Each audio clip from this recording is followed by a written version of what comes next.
प्रिय दर्शकों नमस्कार। मैं हूं एस्ट्रोलॉजर राजीव और आपका बहुत बहुत हार्दिक स्वागत है।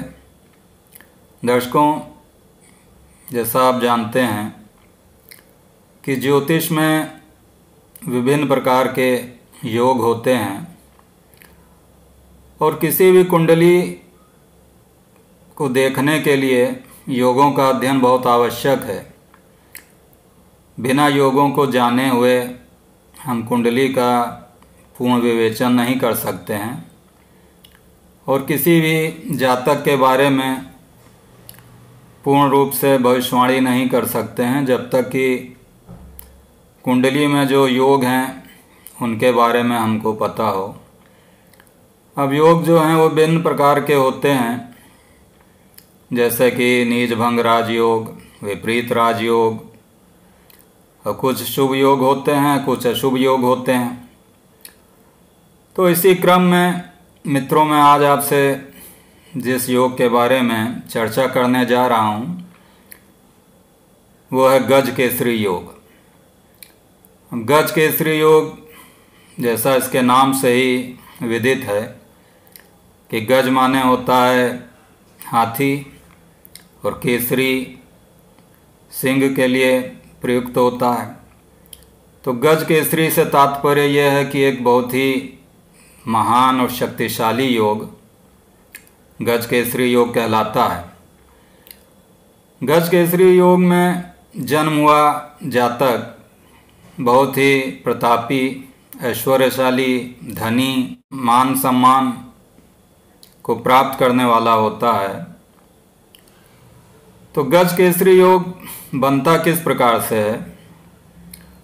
कुंडली में जब चंद्रमा और बृहस्पति कहीं भी साथ साथ बैठे हों या चंद्रमा से केंद्र स्थान में गुरु या बृहस्पति बैठा हुआ हो, तब गज केसरी योग बनता है। अब मित्रों, गज केसरी योग के पूर्ण रूप से प्रभावी होने के लिए ये जरूरी है कि चंद्रमा और बृहस्पति दोनों बलवान हों, क्योंकि निर्बल होने की अवस्था में गज केसरी योग अपना पूर्ण फल नहीं दे पाएगा और वो व्यक्ति उसका पूर्ण फल नहीं प्राप्त करेगा।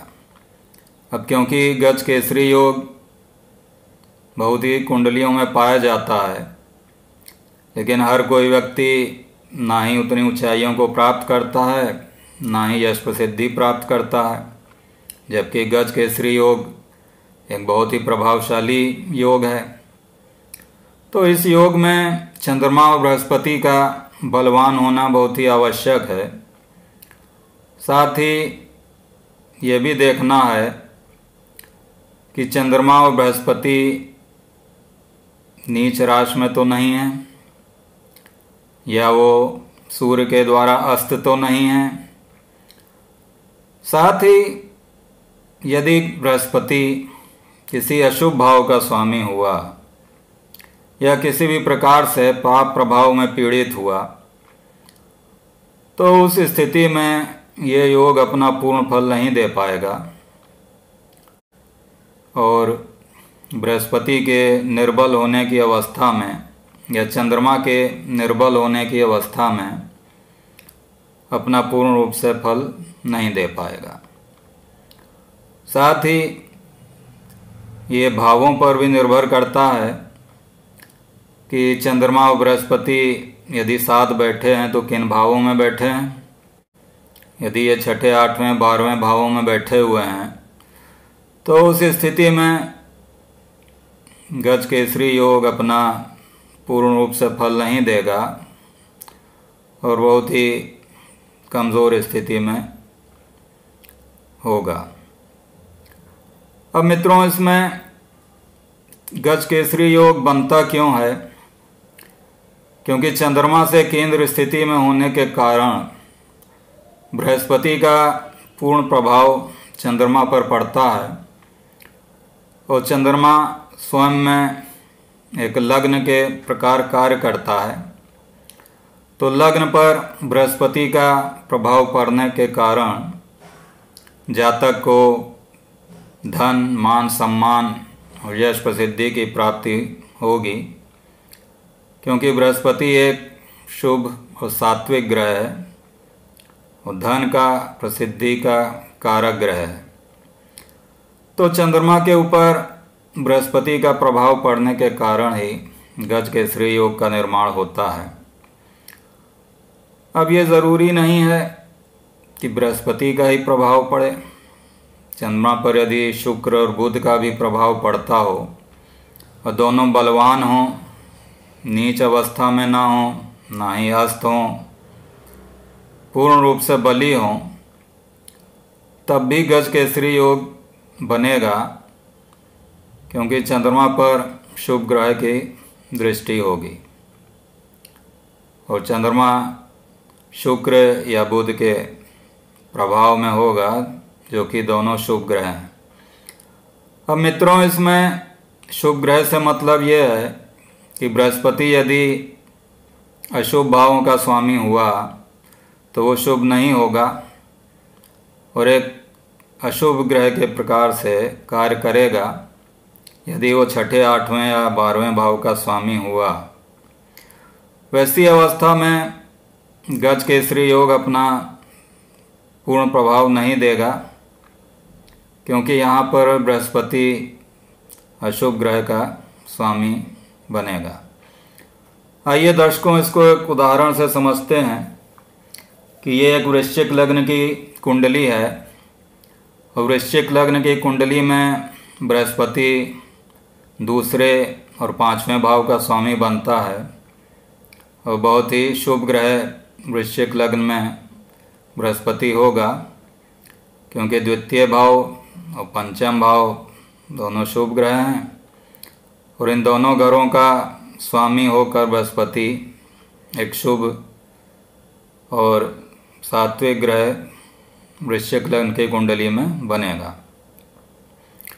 चंद्रमा वृश्चिक लग्न में 9वें भाव का स्वामी होगा, एक त्रिकोण भाव का स्वामी है, तो चंद्रमा भी बहुत ही शुभ ग्रह बनता है। अब इस कुंडली में चंद्रमा यहाँ 10वें भाव में बैठा है और बृहस्पति उससे केंद्र में 4थे भाव में बैठा हुआ है, तो चंद्रमा से यहाँ 7वें भाव में बृहस्पति स्थित है। चंद्रमा से 1, 2, 3, 4, 5, 6, 7, तो एक केंद्र भाव में स्थित है और ये यहाँ पर ये गज केसरी योग बना रहा है। अब इसमें चूंकि बृहस्पति द्वितीय और पंचम भाव का स्वामी होकर 4थे भाव में बैठा हुआ है, साथ ही चंद्रमा 9वें भाव का स्वामी होकर 10वें भाव में बैठा है, तो ये दोनों ही ग्रह यहाँ पर बहुत ही योग कारक बन रहे हैं, क्योंकि बृहस्पति त्रिकोण का स्वामी होकर केंद्र में है और चंद्रमा भी एक त्रिकोण का स्वामी होकर केंद्र में बैठा है और दोनों ग्रह एक दूसरे को देख रहे हैं, तो यहाँ पर एक उत्तम गज केसरी योग का सृजन हो रहा है। अब देखना यह है दर्शकों कि ये गज केसरी योग यदि इस कुंडली में किसी और स्थान पर बनेगा तो वहाँ इसका क्या फल मिलेगा। अब मान लीजिए चंद्रमा यहाँ पर वृश्चिक राशि में लग्न में बैठा हो, तब भी चंद्रमा से केंद्र भाव में बृहस्पति हुआ, लेकिन चूंकि यहाँ पर चंद्रमा वृश्चिक राशि में बैठा होगा जो कि चंद्रमा की नीच राशि है, तो यहाँ पर इसका पूर्ण रूप से फल नहीं मिलेगा। फल तो मिलेगा क्योंकि बृहस्पति का चंद्रमा पर प्रभाव पड़ेगा। चंद्रमा से बृहस्पति केंद्र भाव में होने के कारण बृहस्पति का प्रभाव चंद्रमा पर तो पड़ेगा, लेकिन चंद्रमा यहाँ स्वयं ही निर्बल है, इसलिए पूर्ण रूप से फल नहीं प्राप्त होगा। इसी प्रकार यदि बृहस्पति मकर राशि में स्थित हो जाए और चंद्रमा मान लीजिए कि 9वें भाव में बैठा हो कर्क राशि में ही, वैसी स्थिति में भी चंद्रमा से बृहस्पति केंद्र भाव में होगा और दोनों एक दूसरे को देखेंगे, लेकिन बृहस्पति मकर राशि में नीच का बनता है, तो वैसी अवस्था में बृहस्पति नीच का होगा उसकी पूर्ण दृष्टि चंद्रमा पर पड़ेगी यदि चंद्रमा नवम भाव में बैठा हुआ हो। और नवम भाव में बैठा चंद्रमा खुद का स्वामी बनेगा कर्क राशि में, लेकिन क्योंकि यहाँ पर बृहस्पति मकर राशि में बैठकर नीच का हो गया, निर्बल हो गया, ऐसी अवस्था में बृहस्पति का पूर्ण प्रभाव चंद्रमा पर नहीं पड़ पाएगा और गज केसरी योग पूर्ण प्रभावी नहीं होगा। इसी प्रकार यदि चंद्रमा पर अशुभ ग्रहों की दृष्टि हो, अब मान लीजिए यहाँ पर छठे भाव का स्वामी मंगल बनता है और मंगल की दृष्टि बृहस्पति पर पड़ रही हो, या बृहस्पति के साथ राहु बैठ जाए, तो वैसी अवस्था में बृहस्पति के ऊपर पाप प्रभाव पड़ेगा और वहाँ भी बृहस्पति निर्बल हो जाएगा, उसका पूर्ण फल नहीं मिलेगा गज केसरी योग में। तो इस प्रकार दर्शकों, गज केसरी योग में यह बहुत आवश्यक है कि चंद्रमा और बृहस्पति पूर्ण रूप से बलवान हों, साथ ही शुभ भावों में बैठे हों। अब बली होने के लिए नीच राशि में ग्रह ना हो, साथ ही सूर्य से अस्त ना हो, डिग्री वाइज बली होना जरूरी है। साथ ही यदि नवमांश कुंडली में भी दोनों ग्रह बली हों, वर्गोत्तम हों, या नवमांश में अपनी स्वराशि में बैठे हों, तब भी वो ग्रह बली कहलाएंगे। और ऐसी अवस्था में यदि गज केसरी योग बनता है तो ये हम कह सकते हैं कि गज केसरी योग पूर्ण रूप से अपना फल देगा और ऐसा जातक यश, प्रसिद्धि, कीर्ति, अच्छा स्वास्थ्य, धन्य दान से परिपूर्ण होगा और उसको गज केसरी योग का पूर्ण फल मिलेगा।